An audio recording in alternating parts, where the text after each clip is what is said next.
Hello, welcome back to Think Big Digital. Today we're gonna learn one of the most easiest thing to do on Clickup.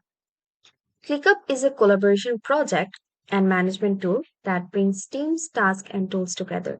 Notion's link preview integration with Clickup allows you to bring Clickup tasks and view the latest updates directly in Notion. For this, you will have to navigate to your Notion account. If you haven't already opened an account, you have to sign up with Notion. Now again, go to your ClickUp account and copy any workspace link.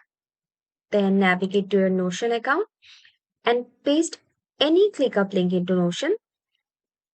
Go into search and then paste the link that you have copied. You can also type by /ClickUp in any Notion page and a menu will appear allowing you to paste links directly. Here you can see I have got two links here as a preview. Now I'm just going to tap on the first one.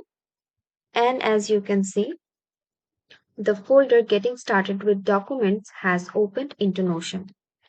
This is how you can easily integrate your ClickUp account with Notion.